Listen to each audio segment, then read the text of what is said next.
The parking garage erupted into chaos as three masked men dragged the woman toward the waiting van, her designer heels scraping against concrete as she fought and screamed. Kiana Ford, CEO of a billion-dollar tech empire, was seconds away from disappearing forever. The kidnappers had planned everything perfectly. Late evening, empty garage, no witnesses. But they hadn't counted on one thing. Alec Jennings, a janitor finishing his shift, pushing his cleaning cart around the corner at exactly the wrong moment. Or maybe the right one. What happened next would seem impossible. A single father with $23 in his wallet and a 9-year-old daughter waiting at home, going up against armed professionals. But Alec made a choice in that split second. A choice that would transform both their lives forever. Before we jump back in, tell us where you're tuning in from, and if this story touches you, make sure you're subscribed because tomorrow, I've saved something extra special for you. Alec Jennings had exactly $23 in his wallet, a 9-year-old daughter asleep 3 miles away, and 45 minutes left on his shift when he heard the screams. The Pinnacle Tower stood in the heart of Austin like a glass monument to corporate success. Its 47 floors housing some of the city's most powerful companies. Alec worked the night shift, 6 p.m. to 2 a.m., mopping floors and emptying trash cans that executives never thought about. He was invisible to most people who worked here, just another face behind a cleaning cart, and that was fine with him. Invisible meant steady work, and steady work meant his daughter Emma got to eat. Tonight had been routine. 5th floor restrooms, check. Conference rooms on 12 through 15, check. Executive suites on 42, check. His knees ached from kneeling to scrub baseboards, and his lower back sent sharp reminders that he wasn't 20 anymore. At 34, Alec felt closer to 50, but that's what working 3 jobs did to a person. The cleaning cart's wheels squeaked as he pushed it toward the parking garage elevator, the sound echoing through empty hallways. His phone buzzed with a text from Mrs. Rodriguez, his neighbor who watched Emma during his night shifts. She's asleep. Don't worry about waking us when you get home. Sweet dreams about dinosaurs again. Alex smiled despite his exhaustion. Emma and her dinosaurs. Last week she'd corrected her teacher about the difference between the Jurassic and Cretaceous periods, earning herself a gold star and a reputation as the class know-it-all. Her mother would have been proud. Sarah had always encouraged Emma's curiosity, right up until the cancer took her 2 years ago. He typed back a quick thanks, his rough fingers leaving smudges on the screen. The December cold was already seeping through the building's underground garage as he wheeled his cart toward the service area. His 2003 Honda Civic waited in the far corner of employee parking, a reliable rust bucket that got him where he needed to go. Alec was calculating whether he could pick up an extra shift at the grocery store this weekend when he heard it. A woman's voice, sharp and frightened, cutting through the concrete stillness. "Get away from me." He stopped, listening. The parking garage amplified sounds strangely, bouncing them off support pillars and low ceilings. For a moment, he heard nothing. Maybe he'd imagined it. Maybe some executive was just having a loud phone conversation. Then came the scream. Alec abandoned his cart and ran toward the sound, his worn sneakers slapping against concrete. He rounded a corner and froze. 3 men in dark clothes and ski masks surrounded a woman in a business suit. She was fighting, kicking, screaming, but they had her arms pinned. A black van sat 20 feet away, engine running, side door open like a hungry mouth. "Help!" The woman's eyes found Alec. "Please, someone help me." One of the men looked up and saw him. For a split second, they locked eyes. The man was bigger than Alec by 50 pounds, all muscle. And he moved with the confidence of someone who knew how to hurt people.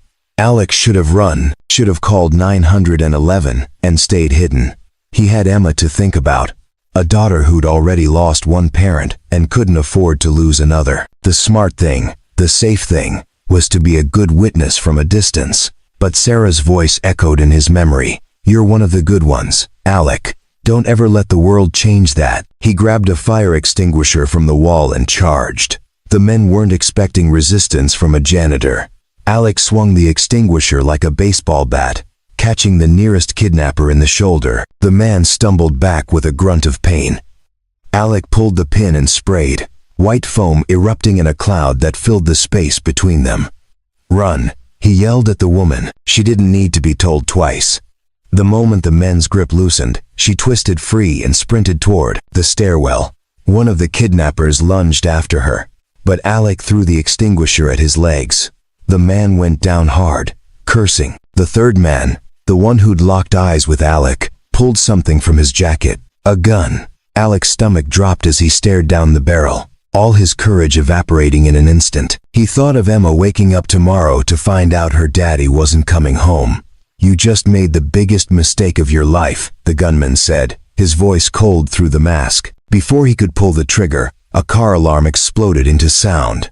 The woman had reached the stairwell and smashed the emergency fire alarm on her way through. Suddenly, the garage was chaos, lights flashing, sirens wailing, and somewhere in the building above, people would be evacuating. The gunman hesitated, looking toward the van, then back at Alec. His partners were already moving, scrambling toward the vehicle. "This isn't over," he said, then ran. The van's tires screeched as it peeled out, leaving black marks on the concrete. Alec stood there, shaking, hardly believing what had just happened. He'd just fought off kidnappers. Him, a janitor, who could barely afford his rent. "Are you okay?" The woman's voice came from behind him. She'd emerged from the stairwell, breathing hard. Mascara, smeared from tears. Up close, Alec recognized her from the building directory in the lobby. Kiana Ford, CEO of Nexus Technologies. Her face had been on the cover of Forbes last month. "I think so," Alec managed. "Are you?" "Because of you." She was staring at him like he'd grown a second head. "You just saved my life. You could have been killed." "Yeah. Well." Alec's legs felt weak. The adrenaline was wearing off, leaving him hollow and shaky. Couldn't just stand there and watch. Sirens approached from outside, real police this time.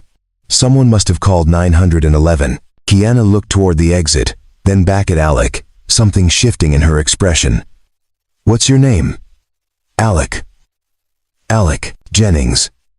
"Alec." She said it like she was committing it to memory. "Thank you, doesn't seem like enough." "It's plenty." He glanced toward where his cleaning cart sat abandoned around the corner. "I should probably get that before security sees it." "Wait." She pulled out her phone, fingers flying over the screen. "I need to get your information. I want to properly thank you, and the police will want your statement." Alec gave her his number, the same cheap prepaid phone he'd been using for 2 years. As he recited the digits, he noticed Kiana's hands were shaking. The composed CEO facade was cracking, revealing the terrified woman underneath. "Hey," he said gently. "You're safe now, they're gone. For now." Her voice dropped to barely a whisper. "But Alec, those men knew exactly where I'd be, and when. This wasn't random. Someone wants me dead, and they're not going to stop, because they failed once." The police arrived in a flood of uniforms and questions. Alec gave his statement 3 times to 3 different detectives, describing the men, the van, every detail he could remember. By the time they released him, it was nearly 4 a.m. His shift supervisor had left 6 angry messages about the abandoned cleaning cart. As Alec finally climbed into his Civic, exhausted and sore, his phone buzzed with a text from an unknown number. "This is Kiana. I meant what I said about thanking you properly. But more than that, I need your help. Those men will come back, and next time I might not be so lucky. Please call me when you can. And Alec, be careful. If they find out you helped me, you could be in danger too." Alec stared at the message for a long time before starting his car. He should delete it. Pretend tonight never happened. Go back to his safe, invisible life. But he knew he wouldn't. Something had changed in that parking garage. He'd stopped being invisible, and there was no going back. The morning sun was too bright as Alec stumbled into his apartment at 4:47 a.m. His body ached from the fight, adrenaline crash, leaving him hollow and exhausted. But Emma would be up in 2 hours for school, and she'd need breakfast, clean clothes, and her vocabulary homework signed. Mrs. Rodriguez appeared in his doorway before he could close it, her weathered face creased with concern. She was 63, a retired nurse who'd lost her own husband 5 years back. She understood what it meant to raise someone alone. "You look terrible," she said bluntly. "What happened?" "Long night at work." It wasn't technically a lie. "Thanks for watching, Emma. Always." She studied him with knowing eyes. "There's coffee made if you need it. And Alec, whatever trouble you're in, don't shut people out." After she left, Alec collapsed on his threadbare couch, Kiana's text message burning in his mind. He should ignore it. Getting involved with whatever corporate conspiracy had prompted a kidnapping attempt was insane.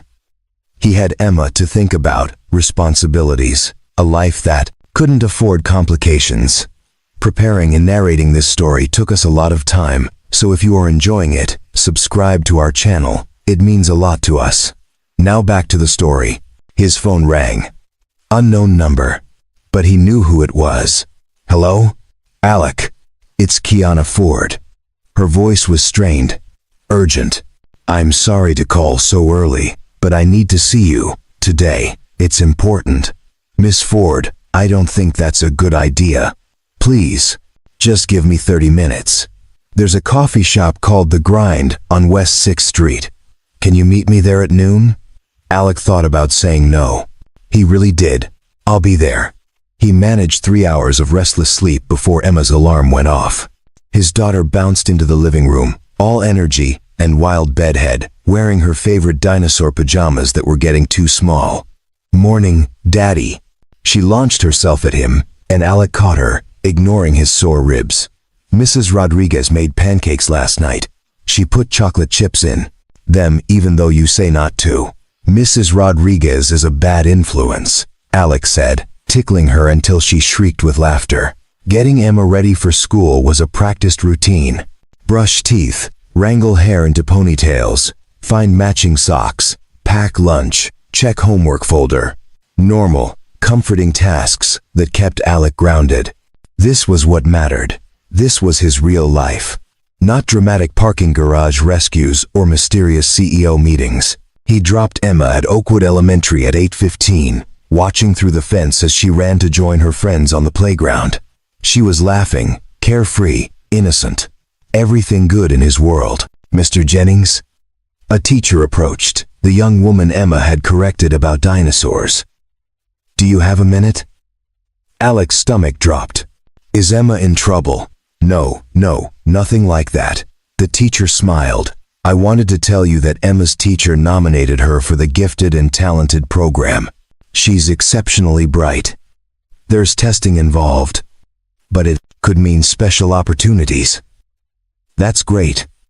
Alec tried to muster enthusiasm, but all he could think about was how gifted programs probably cost money he didn't have. The teacher seemed to read his mind. "The program is free, provided through the district. We just need parent permission to test her." After signing the forms, Alec headed to his day job at Henderson's hardware store. He stocked shelves from 9 a.m. to 5 p.m., minimum wage and no benefits, but it was legal and honest. His manager, Bill, was a decent guy who didn't ask questions when Alec occasionally needed schedule changes. "You look rough," Bill observed as Alec clocked in. "Everything okay?" "Just tired." Alec grabbed his inventory scanner. "I'll be fine." The morning dragged. Every time the store's front door opened, Alec tensed, half expecting masked men to storm in. He was being paranoid. He knew. But Kiana's warning kept echoing. "If they find out you helped me, you could be in danger too." At 11:45, Alec clocked out for lunch and drove to The Grind. The coffee shop was deliberately hip, all exposed brick and recycled wood furniture, populated by laptop warriors nursing $5 lattes. Kiana sat in the back corner, wearing jeans and a hoodie, designer sunglasses hiding half her face. She'd clearly attempted to dress down, but the watch on her wrist probably cost more than Alec's car. "Thank you for coming." She gestured to the chair across from her. I ordered you a coffee. I didn't know how you take it. Black is fine. Alex sat, acutely aware of his work, uniform, and paint-stained jeans. Miss Ford, what's this about? Call me Kiana, please. She removed her sunglasses, revealing dark circles under her eyes. And it's about what happened last night. The police asked me questions for 5 hours. They seemed more interested in my business dealings than in catching the kidnappers. Isn't that normal for this kind of thing? Maybe. She leaned forward. Alec, I run a tech company worth $1.2 billion. We develop cybersecurity software for government agencies, defense contractors, major corporations. Last month, I discovered something in our financial records. Discrepancies. Money going places it shouldn't. Alec's stomach sank. You think someone at your company is stealing? Not just stealing. Selling our software to foreign entities, hostile governments. I'm talking about code that protects nuclear facilities, power grids, military communications. In the wrong hands, it could cause catastrophic damage. And the kidnapping? Someone found out I was investigating. Her hands trembled around her coffee cup. They want me gone before I can expose them. The police suggested I hire private security.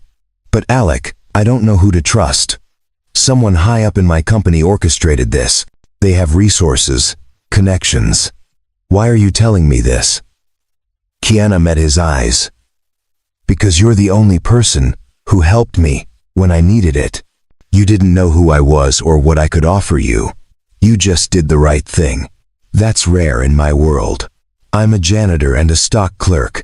I can't help you with corporate espionage. You already did. You saved my life. She pulled an envelope from her bag. This is $10,000, cash. I want to hire you. Alex stared at the envelope like it might explode. $10,000. That was 3 months of rent, Emma's school supplies for the year, maybe even that trip to the science museum she'd been begging for. To do what exactly? To watch my back. I need someone around me who doesn't have ties to my company. Someone those men won't expect. You're ex-military, right? I can tell from how you moved last night. I did 2 years in the National Guard, but that was over a decade ago. I'm not a bodyguard. You're someone I can trust. That's more valuable than any training. Kiana pushed the envelope across the table. Please, Alec, I'm scared.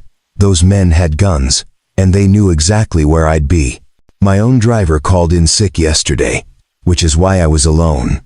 Someone is coordinating this from inside, and I don't know who. Alec thought about Emma, about the risks of getting involved. But he also thought about the teacher's face when she talked about the gifted program, about opportunities his daughter deserved. If I do this, Emma comes first. Anything that puts her at risk, I'm out. Agreed. Kiana extended her hand. Deal? Alec hesitated, then shook it. Her grip was firm, desperate. His phone buzzed. A text from an unknown number. A photo loaded slowly, and Alec's blood turned to ice. It was Emma on the playground, taken this morning. The message below read, "Beautiful daughter. She looks just like her mother. Would be a shame if something happened to her too." What? Kiana saw his expression. What's wrong? Alec showed her the phone, his hands shaking with rage and fear. They know about Emma. They're threatening my daughter. Kiana went pale. Oh God. Alec, I'm so sorry. You need to get her somewhere safe. Right now. Alec was already moving, grabbing his keys, the envelope forgotten on the table. He had to get to Oakwood Elementary. He had to protect Emma. Behind him, Kiana grabbed the envelope and followed. I'm coming with you. We're in this together now. Alec broke every speed limit getting to Oakwood Elementary. Kiana sat in the passenger seat of his Civic, phone pressed to her ear as she coordinated with someone. Private security, maybe, or lawyers. Alec wasn't listening. All he could think about was Emma, innocent and vulnerable, playing on that playground while someone watched her. The school appeared intact, no police cars or ambulances. That was good. That meant nothing had happened yet.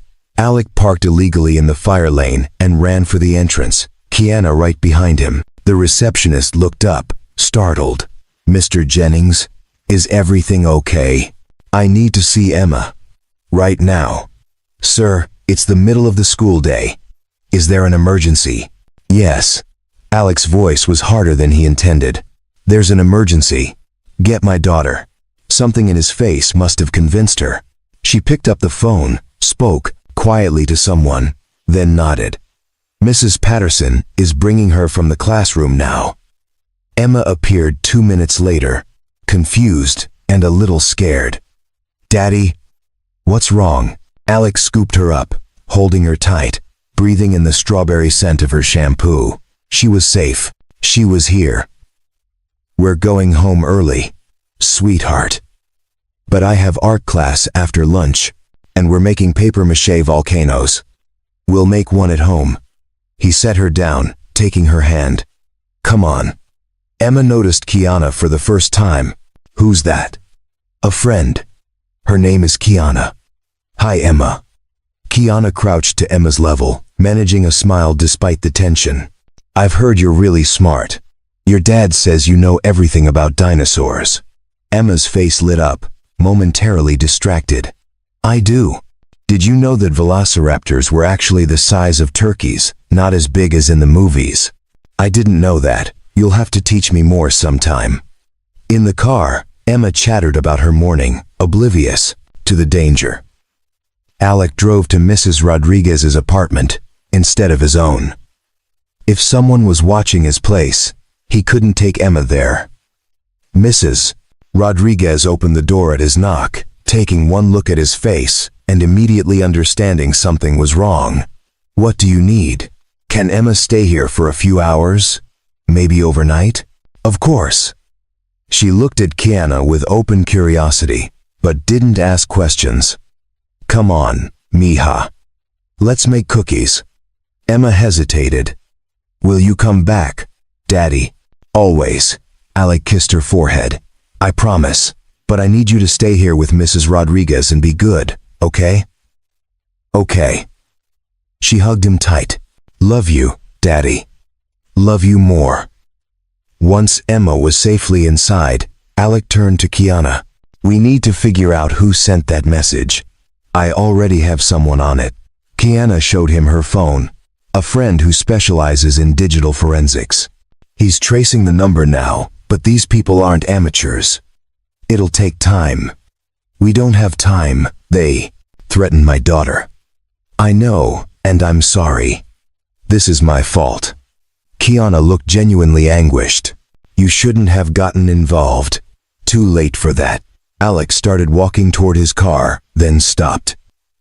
"We need to go somewhere public. Somewhere we can think, without looking over our shoulders." They ended up at a busy downtown hotel lobby, all glass and marble and tourists checking in with roller bags. Anonymous and safe. They sat in plush chairs near the bar, far enough from other people to talk privately. "Tell me everything," Alex said. "The money trail, the discrepancies, all of it." Kiana pulled out a tablet. 3 months ago, I noticed unusual wire transfers from our operating account. Small amounts at first, $50,000 here, $100,000 there. In a company our size, that's pocket change, easily overlooked. But it kept happening, always to the same shell company registered in the Cayman Islands. "You traced it?" "As far as I could." The shell company has 3 layers of ownership, all dead ends. But the transfers always happened after major contract signings. Defense Department deals, mostly. We'd win a $50 million contract, and a week later, $500,000 would disappear. Someone's taking kickbacks, or selling access to our code. Kiana pulled up financial documents. "Last month, I hired a private investigator. Someone independent, outside the company. He found something. The shell company is linked to a defense contractor called Sentinel Solutions." Alec frowned. "I don't know that name." "Most people don't. They're a small operation, but they've won several contracts recently. Contracts that should have gone to bigger, more established companies. Someone's helping them, giving them insider information about our bids, our technology, maybe even our actual software. Someone at Nexus. Someone high up. It has to be. Only senior executives have access to that information. Kiana's face was grim. I have 5 people on my executive team. 2 of them have been with me since the beginning. I trust them completely. The other 3 were hired in the last 2 years. Any of them could be the leak. What about the investigator? What did he find? Kiana was quiet for a moment. He's dead. Car accident last week. Police ruled it mechanical failure. Brake line ruptured. But Alec, he called me the night before he died. Said he'd found proof, that he knew who was behind everything. He was going to bring me documents the next morning. Let me guess. No documents were found in his car. Nothing. And his office was cleaned out, hard drives wiped, files gone. Someone made sure whatever he discovered died with him. Alec leaned back, processing. This was so far beyond his understanding. Corporate espionage and murder and international conspiracies. He fixed toilets and mopped floors. He had no business being in the middle of this. But Emma's face on that photo, the implied threat, that made it personal. Okay, he said. We need a plan. First, we keep Emma safe. She stays with Mrs. Rodriguez. Maybe we even send her out of town for a while. I can arrange that. I have a cabin in Colorado, very remote, off the grid. We could send them both there. Good. Second, we figure out who's behind this. You said 5 executives. Kiana nodded. Michael Brennan, Chief Technology Officer. Been with me 8 years. Gregory Hunt, Chief Financial Officer. 5 years. Vanessa Cole, Chief Operating Officer. 3 years. Daniel Price, Chief Security Officer. 2 years. And Jennifer Huang, Vice President of Government Contracts. 18 months. The security chief has only been there 2 years? Daniel came highly recommended. Former Secret Service, impeccable credentials. Former Secret Service, who couldn't prevent your kidnapping. Kiana's eyes widened. You think Daniel's involved? I think it's convenient that your head of security wasn't there when you needed him most. Where was he last night? He called in sick. Flu, he said. She pulled up her phone. He's actually called in sick for the past 3 days. 3 days. Alec felt pieces clicking together. When did you tell your executive team about investigating the financial discrepancies? Last week. Monday. I called a meeting, told them I'd discovered irregularities, and was conducting an audit. Kiana went pale. Oh God. Daniel called in sick on Tuesday. Because he knew the kidnapping was coming. He didn't want to be anywhere near you when it happened. Didn't want to be implicated. But Daniel has been vetted extensively. Background checks, security clearances, everything. Which makes him perfect for the job. Someone that clean is above suspicion. Alex stood. We need to find out where Daniel Price really is. If he's been sick for 3 days, he's somewhere planning his next move. Kiana's phone rang. She looked at the screen and answered immediately. What did you find? She listened, her face going from tense to shocked. Are you sure? Okay. Yes, thank you. She hung up, looking at Alec with wide eyes. That was my forensics guy. The phone that sent you that photo? It's registered to a burner account, untraceable, but the metadata shows something interesting. The photo was taken with a telephoto lens from a vehicle parked on the street near Oakwood Elementary. Same model and color as a car registered to Sentinel Solutions, the defense contractor. It gets worse. Sentinel Solutions office address. It's the same building as Daniel Price's personal security consulting firm. They're literally in the same suite. Alec felt cold fury settling in his chest. So your head of security is working with the people trying to kill you, and they just threatened my daughter to keep us quiet. What do? We do what they don't expect. Alec pulled out his phone. We? Go on offense. Alec's plan was simple but risky. If Daniel Price was coordinating the attacks, they needed proof. And the best place to find proof was where people got careless. At home. You want to break into his house? Kiana stared at him like he'd suggested robbing a bank. Alec, that's illegal. So is kidnapping and threatening kids. He pulled up a map on his phone. Daniel lives in Barton Hills, right? Expensive neighborhood, lots of security cameras. We can't just walk in. Then how? We don't walk in. We get invited. Alec looked at her. You're still his boss. Call him. Tell him you need to meet urgently about the investigation. Make it sound like you suspect someone else, that you need his security expertise.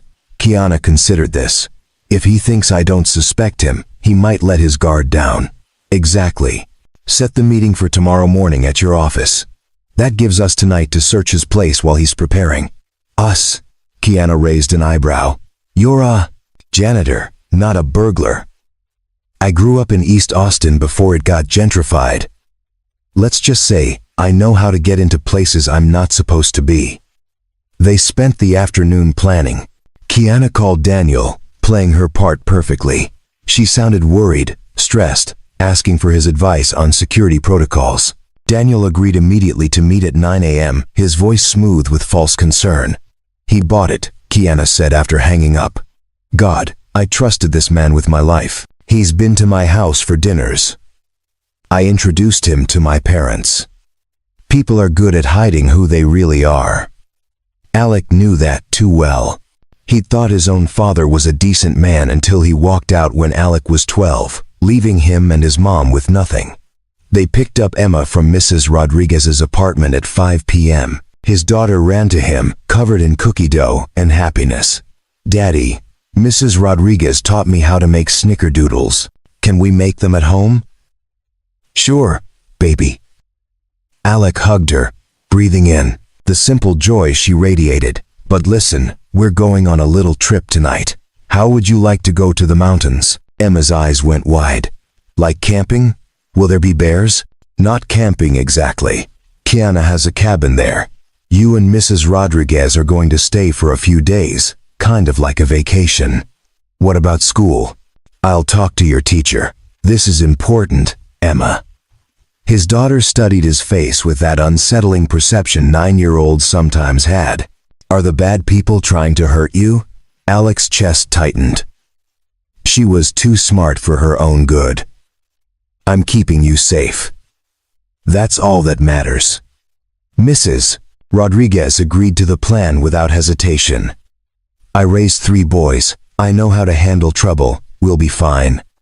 Kiana arranged everything. A private car, driven by someone from her personal detail, who'd been with her family for 20 years. Someone she trusted absolutely. They loaded Mrs. Rodriguez and Emma with supplies, warm clothes, enough food for a week. Thank you, Alec told Kiana as they watched the car drive away. For protecting her. It's the least I can do. Emma's in danger, because of me. They stood in silence for a moment, watching Emma's face pressed against the car window, waving goodbye. Alec felt the familiar ache of separation, but this time it was laced with real fear. What if something went wrong? What if he never saw her again? She'll be safe, Kiana said quietly, reading his thoughts. The cabin is completely off-grid. Solar power, well water, no internet. No one knows about it except me and my oldest friend who manages the property. How do you have a place like that? My father was paranoid. Successful immigrant parents often are. He taught me to always have an escape plan. A place where no one could find me if things went bad. She smiled sadly. I used to think he was overreacting. Now I'm grateful. At 10 p.m., they drove to Barton Hills. Daniel Price's house was exactly what Alec expected. A modern, minimalist fortress with clean lines and expensive landscaping. Security cameras covered every angle. Motion sensor lights illuminating the property. There's no way we're getting past all that, Kiana whispered from where they'd parked down the street. Yes, there is. Alec pointed to the house next door, currently under renovation. Scaffolding covered one side, tarps flapping in the evening breeze. Contractors leave equipment everywhere, including ladders. They waited until midnight when the neighborhood went quiet. Alec found a ladder exactly where he expected, leaning against the renovation project. He carried it to the back of Daniel's property, where the camera coverage had a blind spot. Every security system had one. People always thought about the front and sides, but rarely looked up. They climbed onto the roof, then worked their way to a skylight. Locked, but the lock was basic. Alec used a screwdriver from his toolkit to pop it open in under 30 seconds. "Where did you learn that?" Kiana asked. "Misspent youth." He dropped through the skylight into what appeared to be a home office. "Come on." Kiana followed less gracefully, landing with a soft thud. They were in. The office was neat to the point of obsession. Everything had its place, no papers left out, no clutter, Daniel's military background showing. But that precision would work against him. A man this organized would have records. Alec started with the desk while Kiana checked the filing cabinets. Locked, of course. But the desk drawer yielded a key ring, and one of them fit. Inside the cabinet were folders. Lots of folders. Contract proposals, security assessments, personnel files. And then Alec found it, a folder labeled Sentinel Solutions. Kiana. She came over immediately. Inside were documents that laid it all out. Emails between Daniel and someone named Victor Morse, CEO of Sentinel Solutions.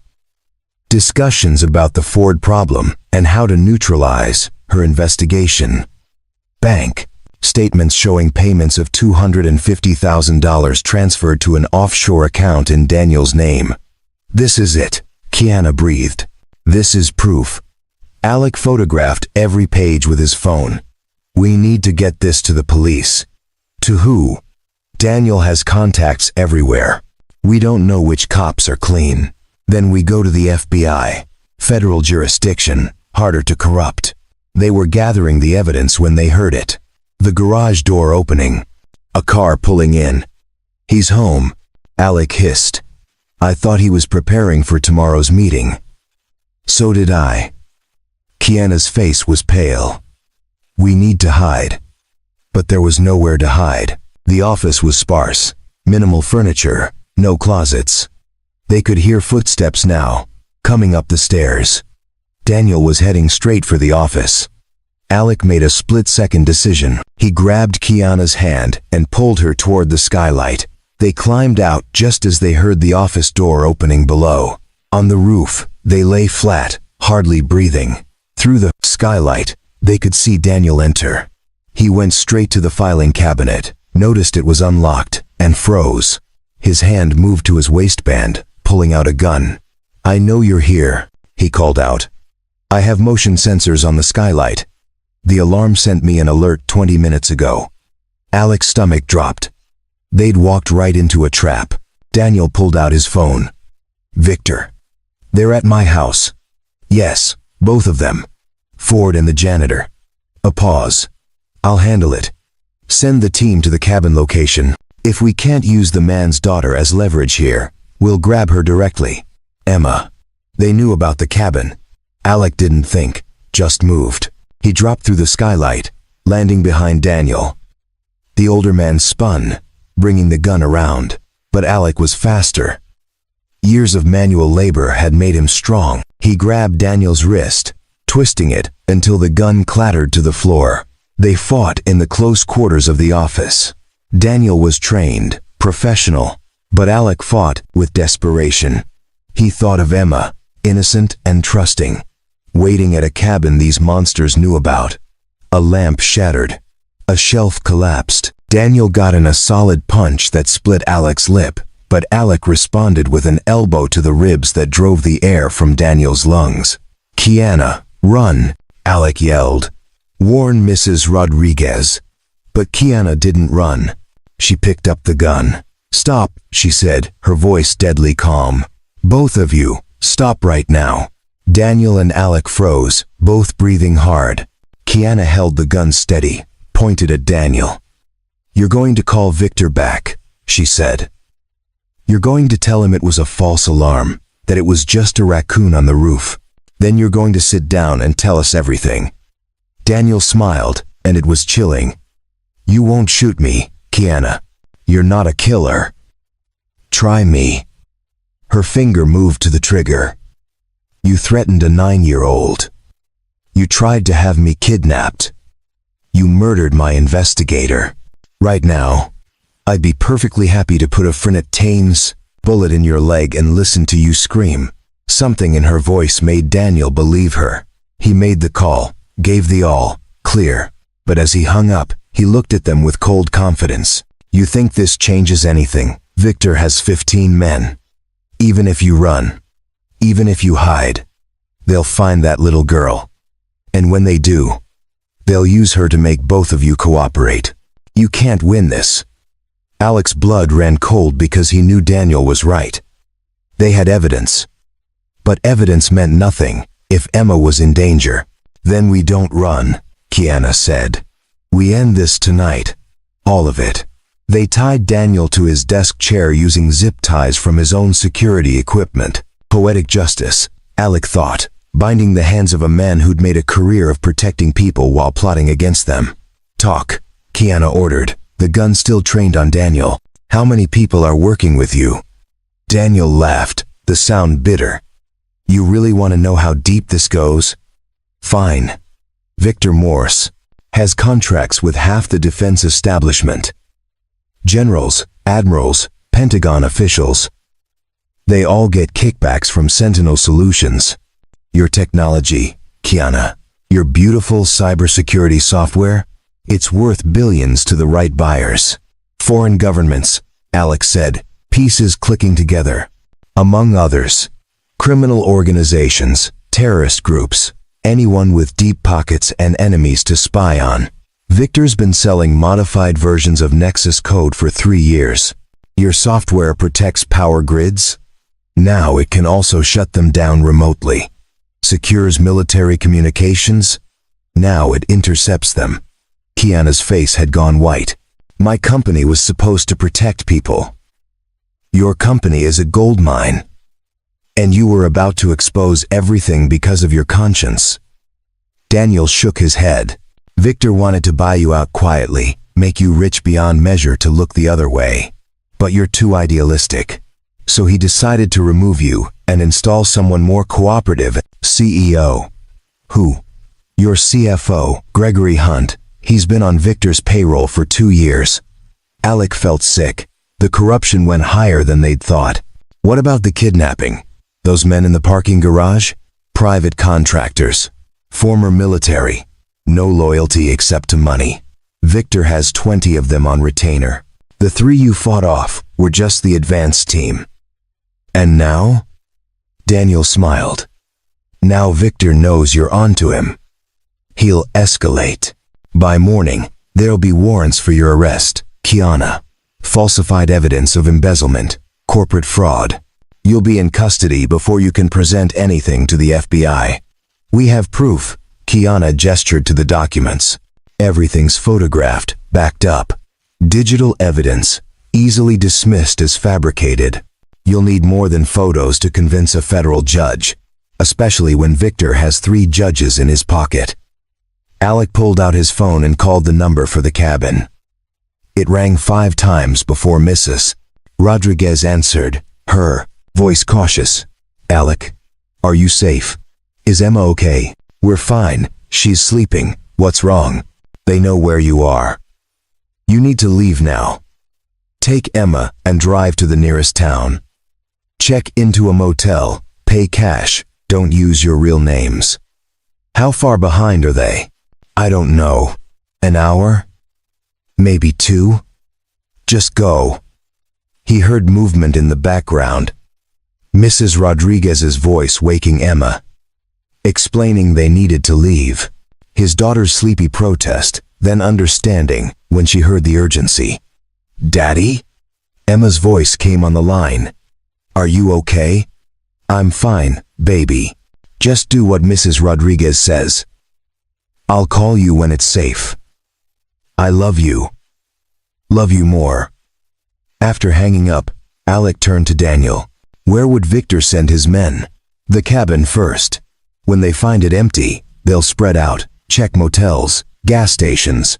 They have resources, Alec. You can't hide a 9-year-old forever. We don't have to hide forever. Just long enough to take Victor down. Kiana was pacing, thinking out loud. We need leverage. Something that forces Victor to back off. That makes him more afraid of us than we are of him. He's a defense contractor worth hundreds of millions, Daniel said. What leverage could you possibly have? His clients. Alec had an idea forming. Victor's selling illegal technology to foreign governments and criminal organizations. That's treason.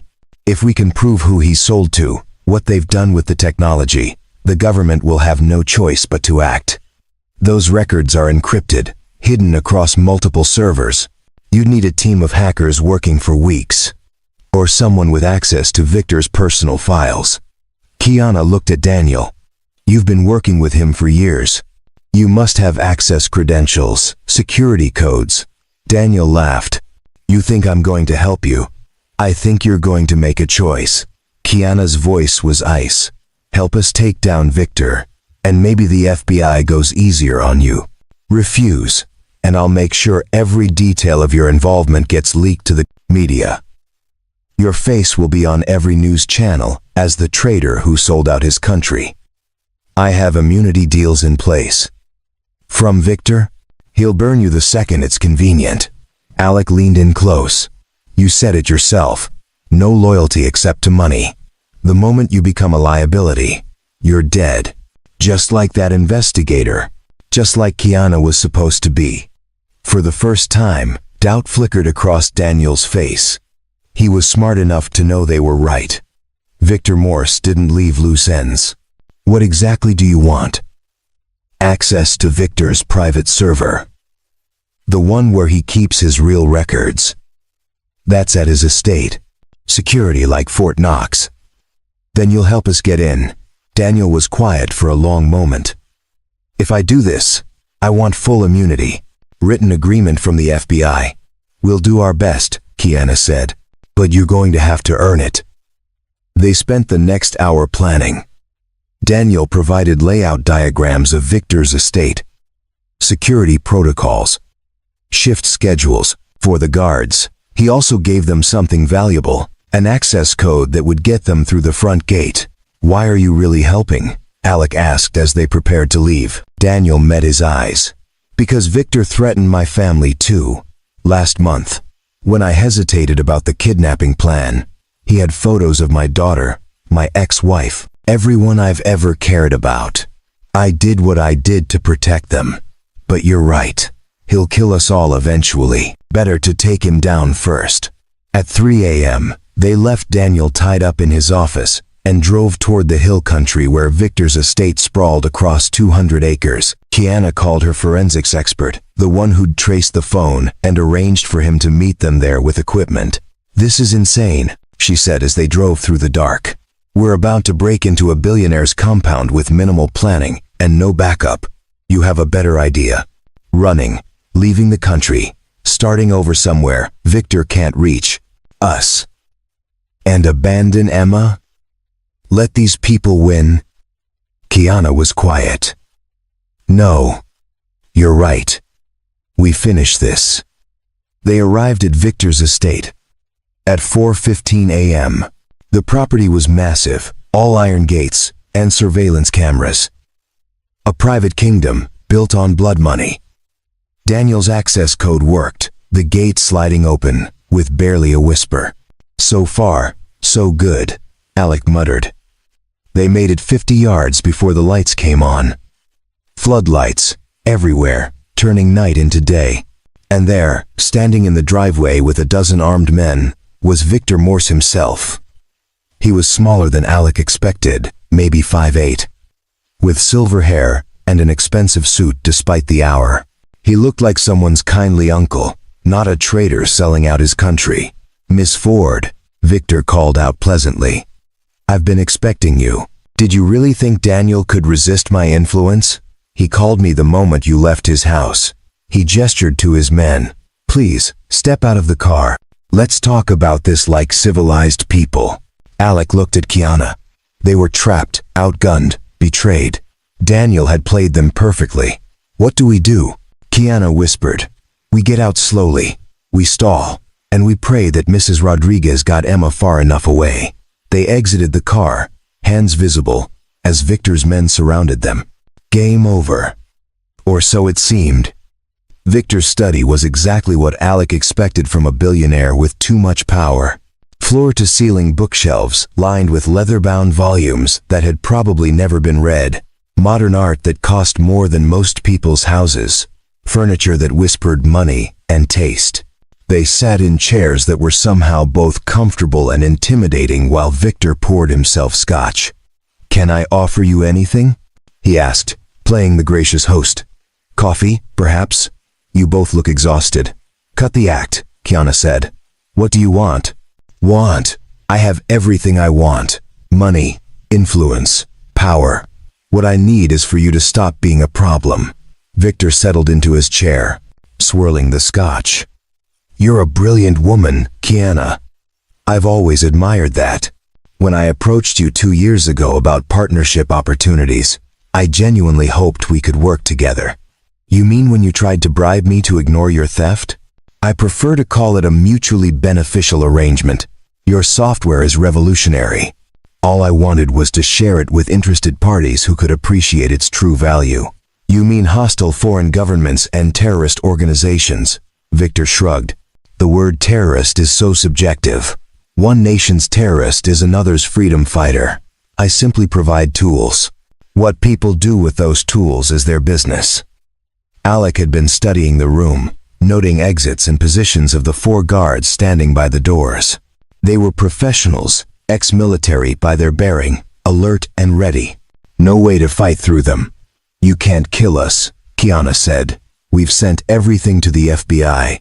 By morning, federal agents will be knocking on your door." "Will they?" Victor smiled. "I've been in this business 30 years, Miss Ford. I know how to protect myself. Any evidence you collected from Daniel's house, planted by a disgruntled employee trying to frame me, any testimony Daniel might give, a delusional security officer with a grudge. I have witnesses who'll swear I was nowhere near any of these alleged conspiracies." "You're that confident?" "I'm that prepared." He set down his glass. "But I'm also reasonable. I don't want to kill you. Dead martyrs create investigations. Instead, I'm offering you a choice. Take $50 million and disappear. New identities, new lives. Anywhere in the world you want to go. You and your janitor friend and his little girl." The mention of Emma made Alec's hands clench into fists. In exchange, Victor continued, "You sign papers transferring controlling interest of Nexus Technologies to Gregory Hunt. He'll run the company how I want, and everyone wins. Everyone, except the people who die when you sell their security to the highest bidder." Kiana shot back. "People die every day. At least this way, you're not among them." Victor leaned forward. "I like you, Kiana. I really do. But sentiment doesn't override business. You have until sunrise to decide. Take the money and live, or refuse, and disappear permanently, along with everyone you care about." He gestured to a laptop on his desk, turning it to face them. On screen was a live feed from a traffic camera. Mrs. Rodriguez's car pulled over on a dark highway, surrounded by 3 black SUVs. Alec's heart stopped. Emma was in that car. "My men found them an hour ago," Victor said casually. "Right now, they're just watching, making sure the old woman and the girl don't go anywhere. But if you make the wrong choice, well, accidents happen on dark highways." "You monster," Alec breathed. "I'm a businessman. Nothing more, nothing less." Victor stood. "I'll give you some privacy to discuss. You have 30 minutes. He left, taking 3 of the guards with him. One remained by the door, weapon visible. The moment they were alone, Kiana turned to Alec. "I'm so sorry. This is all my fault. If I'd never involved you, Emma would be safe. Don't." Alec's voice was harder than he intended. We're past that. We need to figure a way out. There isn't one. He has Emma. We have to take the deal. And then what? You think Victor just lets us walk away? We know too much. The moment we sign those papers, we're dead. Emma too. Kiana's face crumbled. Then what do we do? Alec thought about Sarah, his wife, in those final days before the cancer took her. She'd made him promise something. Promise me. You'll fight for what matters, Alec. Don't ever give up, no matter how hard it gets. Be the man I know you are. He'd kept that promise for 2 years, fighting through poverty and exhaustion to give Emma a good life. He wasn't going to stop now. We fight, he said simply. Against what? He has all the power. No, he doesn't. He has money and connections, but we have something he can't buy. We have truth, and we have each other. Alec pulled out his phone. And we have one advantage he doesn't know about. What's that? I grew up poor. Kiana. Really poor. The kind of poor where you learn to be invisible, to move through places people don't expect. Victor thinks like a rich man. He assumes walls and gates and guards are enough. But there's always a way in, always a weakness. He dialed a number. A voice answered, groggy and confused. Alec? It's 4 a.m. What the hell? Tommy, I need a favor. Remember that thing you said you'd help with if I ever needed it? Tommy Chen, his friend from the hardware store, was instantly alert. I remember. What do you need? I need the crew.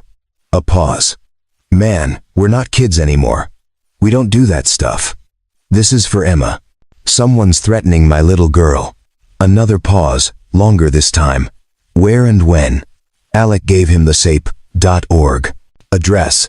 Soon as you can get here. And Tommy, bring everyone. After hanging up, he looked at Kiana. I have friends. People I grew up with who know how to handle problems the law can't fix. They'll be here in 45 minutes. That's after Victor's deadline. Then we stall him. Alec stood, walked to the guard by the door. The man tensed, hand moving toward his weapon. I need to use the bathroom. Alec said calmly. You can wait. I've been waiting. Unless you want me to go right here on Victor's expensive carpet. The guard considered, then spoke into a radio. A moment later, he nodded. Down the hall, 3rd door on the right. You have 2 minutes. Alec walked slowly, noting the layout of the house. Hallways, rooms, windows. When he reached the bathroom, he locked the door and immediately went to the window. It opened easily, a 2-story drop to bushes below. Painful, but survivable. He texted Tommy the layout details, then returned to the study. Feel better? The guard asked sarcastically. Much, thanks. Victor returned exactly 30 minutes after leaving. Well, what's your decision? Kiana looked at Alec, and in her eyes, he saw something shift. Fear giving way to determination. She'd spent her whole life building a company on principles of protection and security. She wasn't going to let a criminal destroy her. We have questions about the arrangement, she said. The $50 million. How would the transfer work? What guarantees do we have? Victor smiled, believing they were capitulating. He launched into explanations, legal structures, offshore accounts, and while he talked, precious minutes ticked by. At the 43-minute mark, the power went out. Darkness swallowed Victor's study. Emergency lighting kicked in after 3 seconds, bathing everything in red. The guards immediately went tactical, weapons drawn, scanning for threats. What the hell? Victor moved toward the window. Probably a transformer, one guard said into his radio. Checking, now. Alec knew better. Tommy had come through. The guard's radio crackled with panicked voices. We have intruders on the south fence. Multiple contacts. Then gunfire, sharp cracks in the night. That's a diversion. Victor snapped. Keep 2 men on our guests. But Alec was already moving. He grabbed the heavy Scotch decanter from Victor's desk and swung it at the nearest guard's head. The man dropped. The second guard spun, bringing his weapon around. But Kiana threw herself at his legs. He stumbled, and Alec finished him with a solid punch to the jaw. "Go." Alec grabbed Kiana's hand, pulling her toward the hallway. They ran through the mansion as chaos erupted around them. More gunfire outside, shouting, the sound of breaking glass. Tommy and his crew were giving them the opening they needed. The server room. Kiana gasped as they ran. Daniel said it's in the basement. They found the stairs and descended into a corridor lined with expensive wine racks. At the end, a reinforced steel door with a keypad. Alec tried Daniel's access code. Nothing. "Different security system," Kiana said. "We need another way." Alec examined the door. Solid, probably blast, resistant. But the wall beside it was just drywall and studs. He grabbed a fire extinguisher from the wall mount and started hammering. It took 90 seconds to punch through, creating a hole large enough to climb through. Inside, banks of servers hummed in climate-controlled silence. Blinking lights cast everything in an eerie glow. Kiana went straight to the main terminal, her fingers flying over the keyboard. "I need time to break the encryption." "How much time?" 10 minutes, maybe 15. Alec dragged a desk to block the door. It wouldn't stop anyone, but it might slow them down. He pulled out his phone and called Tommy. "We're in the server room," he said when Tommy answered. "How long can you keep them busy?" "We got maybe 5 minutes before they realize we're just 12 guys with paintball guns and fireworks." "Where's Emma?" "Victor's men have her stopped on Highway 71, near Dripping Springs. I'll send Marco and Luis. They'll handle it." "Tommy, these guys are armed professionals. So were we, once upon a time. Don't worry about Emma. Just get what you came for and get out." The door shuddered as someone hit it from the other side, shouting in the hallway. Victor's men had found them. "Kiana, we need to move." "Almost there." Sweat beaded on her forehead as she worked. "The encryption is military grade, but whoever set it up got lazy with the password protocols." "I'm in." The door splintered. An arm reached through, trying to move the desk. "Downloading now." Kiana plugged in a flash drive. "Come on, come on." Gunfire erupted in the hallway. Not Victor's men. Alec recognized the rhythm. Tommy had brought the fight inside. "Got it." Kiana yanked the flash drive free. Everything. Client lists. Transaction records. Communication logs. Enough to put Victor away for life. They climbed back through the hole in the wall as the door finally burst open behind them. Guards poured in, but Alec and Kiana were already running toward a service exit Tommy had marked on the layout. They emerged into pre-dawn darkness. Tommy stood by a rusted pickup truck, grinning despite the blood on his shirt. "You're hit," Alec said. "Flesh wound, I'll live." Tommy tossed him the keys. "Marco just called. They got Emma. She's safe." Relief flooded through Alec so powerfully his knees nearly buckled. "Where?" "Heading to the Austin Police Department downtown. Figured it's the safest public place until this is done." Sirens wailed in the distance. Real police, responding to reports of gunfire at a billionaire's estate. "We need to go," Kiana said. "Now, before Victor's people regroup." They piled into the truck. Alec drove, while Kiana called her forensics expert, arranging to meet at a secure location to verify the data they'd stolen. Behind them, Victor's estate burned. Tommy had set fires as additional distraction. Smoke rose into the lightening sky, like a funeral pyre for Victor's empire. "It's not over," Kiana said, clutching the flash drive. "Victor will come after us with everything he has. Let him try." Alec's hands were steady on the wheel. "We have the evidence, we have witnesses, and most importantly, Emma's safe. He's already lost." The FBI field office in Austin was a fortress of glass and concrete. Alec and Kiana walked through the front doors at 6:47 a.m., exhausted and bloodied, carrying evidence that would reshape the defense industry. Special Agent Rebecca Martinez met them in the lobby. Kiana's forensics expert had made the introduction, vouching for Martinez as one of the few federal agents with both the clearance and the integrity to handle what they had. Mr. Ford. Martinez was 50, gray-haired, with eyes that had seen too much corruption. I've been expecting you. Conference room 3. They spent 6 hours going through everything. The flash drive data, the documents from Daniel's house, recorded conversations, financial records. Martinez brought in specialists. Computer forensics experts verified the files were authentic. Financial analysts traced the money flows. Attorneys cataloged the evidence for prosecution. This is enormous, Martinez said finally, leaning back in her chair. Victor Morse, 3 sitting congressmen, 2 generals, a dozen defense contractors. You've handed us the biggest national security case in 20 years. What happens now? Kiana asked. Now we move fast before Victor can destroy evidence or flee the country. I'm requesting immediate warrants for his arrest and the seizure of all Sentinel Solutions assets. By tonight, he'll be in federal custody. And Emma? Alec's voice was rough from exhaustion. My daughter. She's at the Austin PD with friends. We'll bring her here. Full protective custody until this is resolved. Martinez softened slightly. Mr. Jennings, what you did was incredibly brave and incredibly stupid. You could have been killed. But I wasn't. And now that bastard can't hurt anyone else.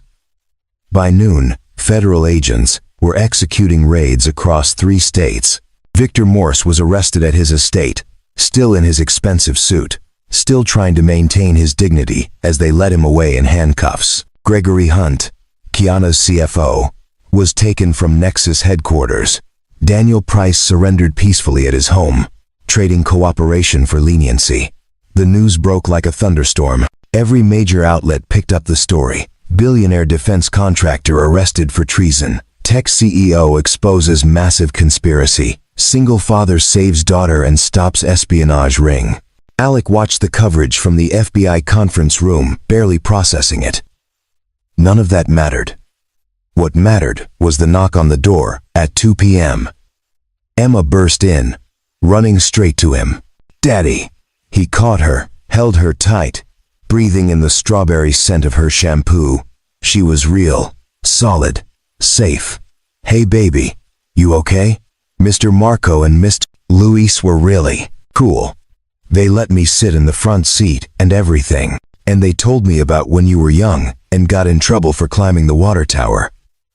Alec shot a look at Tommy, who'd entered behind Emma. His friend shrugged, grinning. We had an exciting night, Tommy said. Kids got guts, didn't cry once, even when things got scary. Mrs. Rodriguez appeared next, looking tired but relieved. That's because I raised her right while you boys were playing hero. Thank you, Alec told her, for protecting her. That's what family does. Over the next week, more arrests followed. Victor's network was vast, but the evidence was overwhelming. Prosecutors were building cases that would take years to fully prosecute. Kiana worked with federal regulators to secure Nexus technologies, implementing new oversight, removing corrupted executives, rebuilding trust. The board voted unanimously to keep her as CEO. They didn't have much choice, she told Alec over coffee at the Grind, where this had all started. Every other candidate was either arrested or under investigation. You earned it. You fought for your company. We fought for it. She reached across the table, taking his hand. I couldn't have done this without you, Alec. You saved my life, risked everything for someone you barely knew. I knew enough. You were someone who needed help.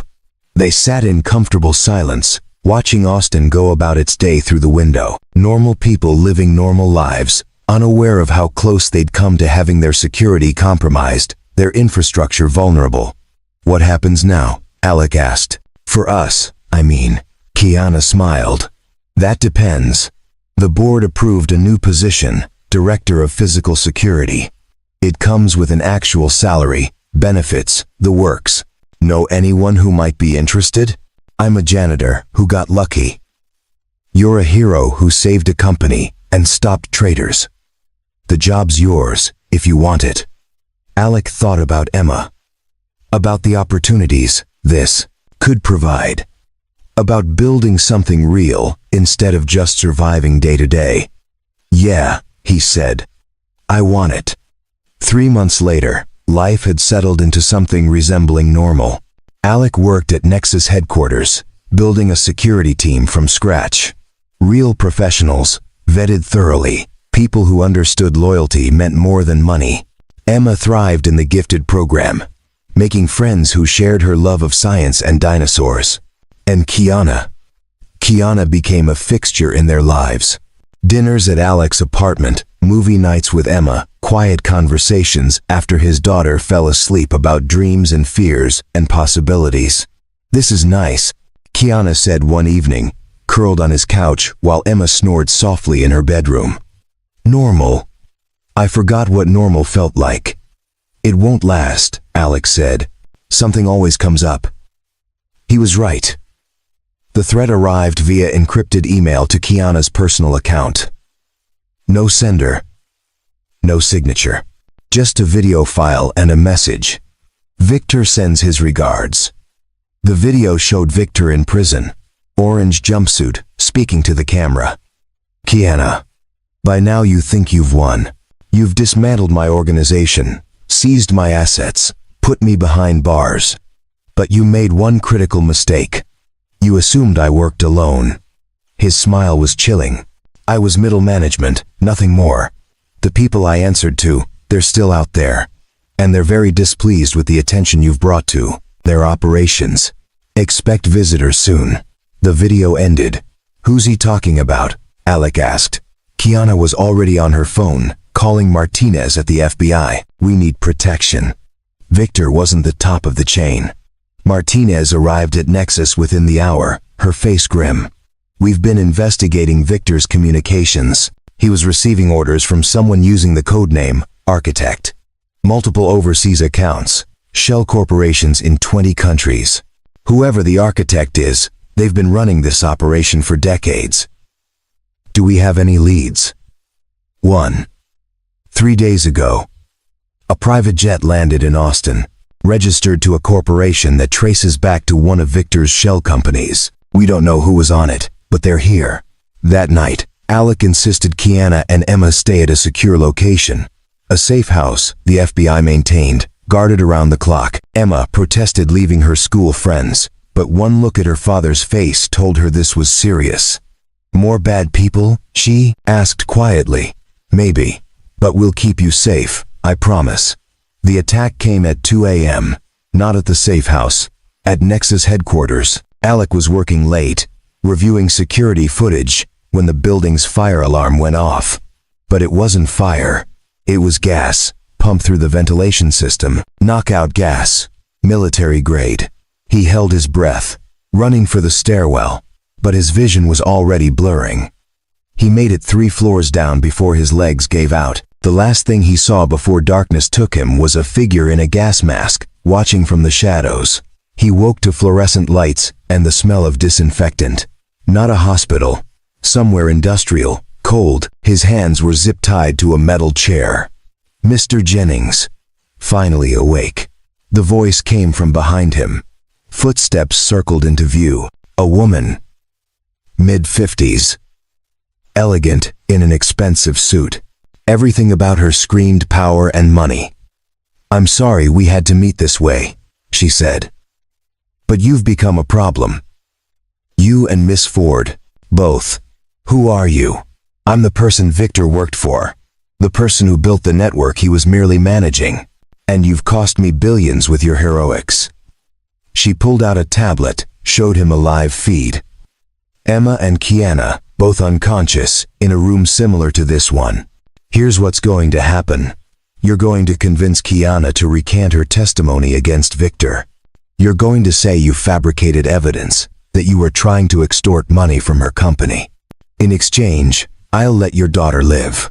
And if I refuse, the woman smiled, then I'll make sure Emma watches you die before I kill her too. You have 24 hours to decide. She walked away, leaving Alec alone in the cold room, fighting against his restraints, desperate to save his daughter one more time. Alec spent 2 hours working the zip ties against the chair's metal edge. His wrists bled, but slowly, painfully, the plastic weakened. When they finally snapped, he nearly collapsed from relief. The room had one door, locked from outside, but there was a ventilation grate near the ceiling. Small, but Alec had spent his life making himself small and invisible. He climbed onto the chair, removed the grate, and squeezed through. The duct system was cramped and dark, but it led somewhere. Alec crawled through the darkness, following the sound of voices. Through another grate, he saw Emma and Kiana, still unconscious, in a room guarded by 2 men. He kept moving, searching for an exit, a phone, anything. The building was a warehouse, mostly empty, perfect for crimes that needed privacy. He found a loading dock and managed to pry open a rusted door. Outside was industrial Austin, warehouses and train yards. Alec ran to the nearest business, a 24-hour truck stop, and used their phone to call Martinez. "They have Emma and Kiana," he said without preamble. "Warehouse district, near the rail yard on East 5th. You need to come now. We're 10 minutes out." "Alec, don't do anything stupid." But Alec was already moving. He couldn't wait 10 minutes. The woman, this architect, could kill them at any moment. He needed to get back inside. The truck stop had a hardware section. Alec grabbed a crowbar and a can of spray paint. Not much, but it would have to do. He jogged back to the warehouse, his body screaming from exhaustion and pain. He entered through the loading dock, moving silently through shadows. The guards were professionals, but they weren't expecting him to come back. Alec used the crowbar on the first one, dropping him before he could shout. The second spun, reaching for his weapon, but Alec sprayed paint in his eyes. The man screamed, and Alec finished him with a punch that put all his desperate strength behind it. He burst into the room where Emma and Kiana were held. His daughter was awake now, tears streaming down her face, but she wasn't crying. She was angry. "Daddy." Emma launched herself at him when he cut her restraints. "I've got you, baby. You're safe. Now." Kiana stirred as he freed her. "Alec, how did you get out?" "Long story.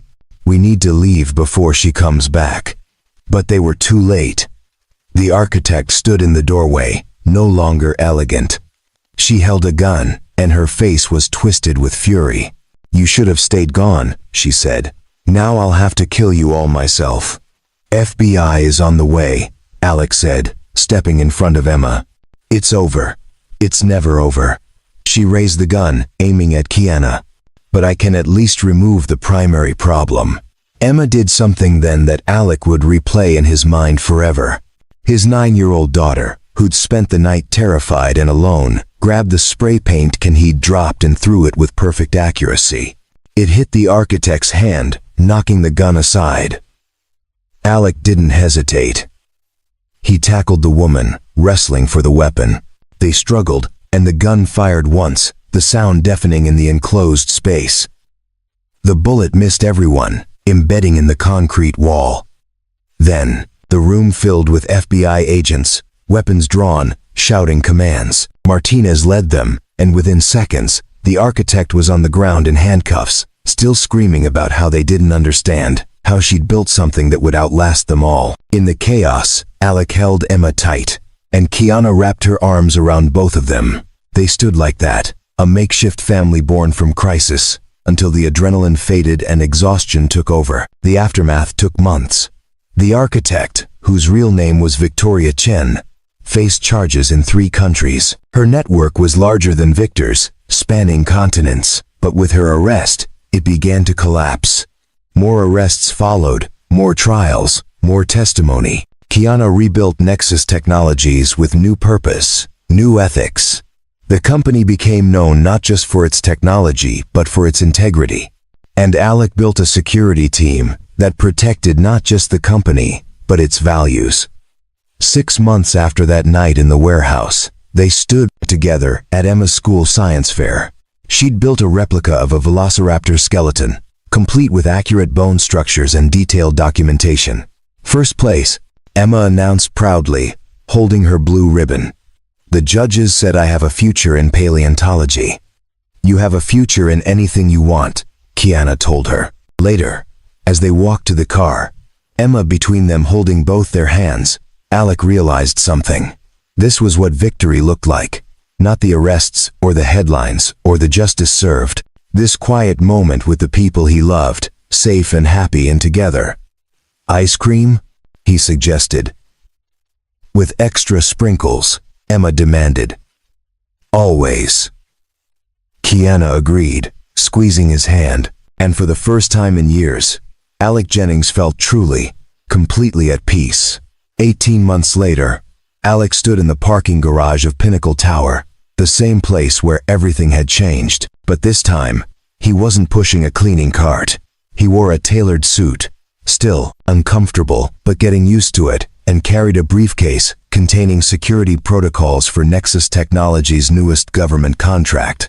The parking garage had been renovated, better lighting, updated cameras, panic buttons every 50 feet. Alec had designed it all, ensuring no one would ever feel unsafe here again. Daddy, Emma's voice echoed across the concrete. She ran toward him, her backpack bouncing. No longer 9 but 11 now. Taller and more confident, Kiana followed at a more dignified pace, laughing at their daughter's enthusiasm. Their daughter. It still felt strange to think of Emma that way, but after 6 months of dating, and another 6 of being engaged, the paperwork was almost finalized. Kiana would officially become Emma's second mother next month. How was the museum? Alec asked, catching Emma in a hug. Amazing, they have a new Cretaceous exhibit with a complete Triceratops skeleton. Kiana took so many pictures. Emma pulled out her phone, scrolling through dozens of images. And the guide said, I asked better questions than most adults. That's because you're smarter than most adults, Kiana said, reaching them. She kissed Alec quickly, then studied his face. Long day. Victor's sentencing hearing. I had to testify again. How many years? 45. No parole. Alec felt no satisfaction in it, just relief. Victoria got life plus 20. The architect's empire is officially dismantled. They walked together toward Kiana's car, a sensible sedan now, instead of the luxury vehicles she used to drive. She'd sold most of them, donated the money to organizations fighting corruption. Her priorities had shifted. Mrs. Rodriguez called, Kiana said as they drove toward their new house in a quiet neighborhood. She wants to know if Emma can help her at the community center this weekend. They're teaching kids about college applications. Can I, Daddy? Emma leaned forward from the back seat. Mrs. Rodriguez says I'm a good role model because I work hard in school. Of course you can. Their house was modest compared to what Kiana could afford, but it had a big backyard where Emma could play and a garage Alec had converted into a workshop. Home wasn't about size anymore. It was about the people inside. Over dinner, Emma talked about her plans to attend a summer science camp at the University of Texas. Tommy stopped by with his wife, bringing dessert and stories about the community center he now ran, funded by a generous anonymous donation from Nexus Technologies. Mrs. Rodriguez arrived with her famous empanadas, still treating Alec like the struggling single father she'd helped raise Emma, even though everything had changed. After everyone left, and Emma was in bed, Alec and Kiana sat on the back porch, watching fireflies dance in the darkness. Do you ever think about that night? Kiana asked. In the parking garage. Every day, it changed everything. You could have walked away, should have walked away, but you didn't. Neither did you. You could have taken Victor's money, disappeared, lived safely somewhere, but you fought. Kiana leaned against him. I was thinking about the company. We've grown 40% this year. Government contracts are flooding in. Everyone wants to work with the CEO who exposed corruption instead of hiding it. You built something real. Something good. We built it. You, me, Emma, Tommy, Mrs. Rodriguez, everyone who stood with us. That's what makes it real. From inside, they heard Emma's voice calling out in her sleep, something about velociraptors. They both smiled. She's going to do amazing things, Kiana said. Change the world, probably. She already changed mine. Alec thought about the man he'd been 18 months ago, exhausted and barely surviving, working 3 jobs and wondering if Emma would have any opportunities. Now his daughter had every door open to her, and it was because he'd made one choice to help someone who needed it. "Thank you," Kiana whispered, "for saving my life. Thank you for saving mine." They sat in comfortable silence, 2 people who'd found each other in the worst circumstances and built something beautiful from the wreckage. Above them, stars emerged one by one, infinite and bright. Tomorrow would bring new challenges. Emma's school projects, Nexus board meetings, security protocols to review, the normal complicated beautiful chaos of life.